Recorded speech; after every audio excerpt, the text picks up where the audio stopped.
পঞ্চতত্ত্বরূপে ভগবান শ্রীকৃষ্ণ চৈতন্য প্রভু নিত্যানন্দ শ্রী অদ্বৈত গদাধর শ্রীবাসাদি জগের ভক্তবৃন্দ হরে কৃষ্ণ কৃষ্ণ কৃষ্ণ হরে হরে হরে রাম রাম রাম হরে হরে নমো বিষ্ণুপদায় কৃষ্ণ প্রেষ্টায় ভূতলে শ্রীমতে ভক্তি বেদান্তে স্বামিনীতি নামিনে নমস্তে সরস্বতী দেবী গৌরবাণী প্রচারিণে নির্বিশেষে শূন্যবাদী পাশস্বদেশতারিণে জয় শ্রীল স্বামী প্রভুপাদ কি জয়। কৃষ্ণ কৃপা শ্রীমূর্তি শ্রীল অভয় চরণাবিন্দ ভক্তি বেদান্তে স্বামী প্রভুপাদ আন্তর্জাতিক কৃষ্ণ ভাবনামিতে সঙ্গে প্রতিষ্ঠাতা আচার্য জয় শ্রীল স্বামী প্রভুপাদ কি জয়।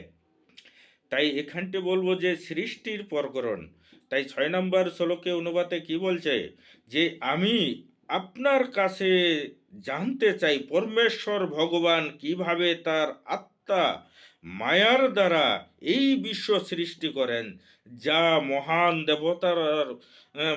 দেবতাদের পক্ষেও দুর্বোধ্য।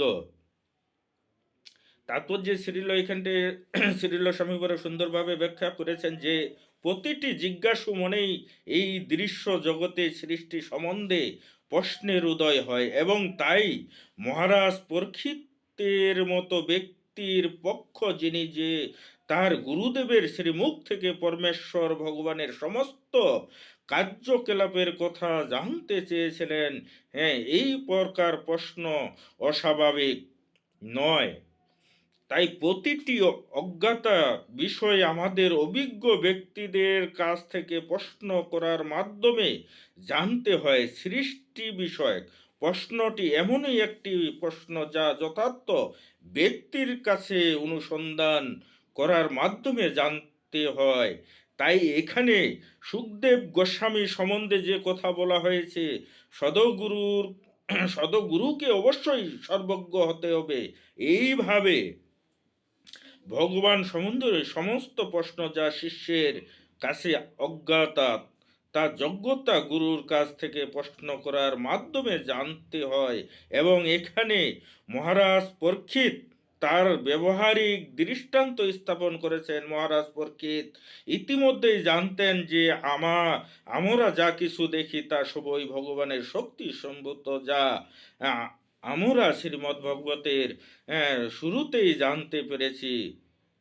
তাই মহারাজ পরীক্ষিত সৃষ্টির প্রতিক্রিয়া সম্বন্ধে জানতে চেয়েছেন। সৃষ্টি উৎস তার জানা ছিল না তা না হলে তিনি প্রশ্ন করতেন না কিভাবে পরমেশ্বর ভগবান তার বিভিন্ন শক্তির দ্বারা এই দৃশ্য জগৎ সৃষ্টি করেন। সাধারণ মানুষেও জ্ঞান যে কোনো সৃষ্টিকর্তা এই জগৎ সৃষ্টি করেছেন, আপনা থেকে তা সৃষ্টি হয়নি। এই ব্যবহারিক জগতে আমরা কোনো কিছুই আপনা থেকেই সৃষ্টি হতে দেখি না। মূর্খ মানুষেরা বলে যে সৃজনীয় শক্তির বৈদ্যুতিক শক্তির মতো স্বতন্ত্র এবং আপনা থেকেই কাজ করে, কিন্তু বুদ্ধিমান মানুষেরা জানেন যে বৈদ্যুতিক শক্তিও কোনো সুদক্ষ কারিগরের দ্বারা শক্তি উৎপাদন কেন্দ্র তৈরি হয় এবং তারপর সেই শক্তি স্থানীয় কারিগরের তত্ত্বাবধানে সর্বত্র বিতরণ করা হয়।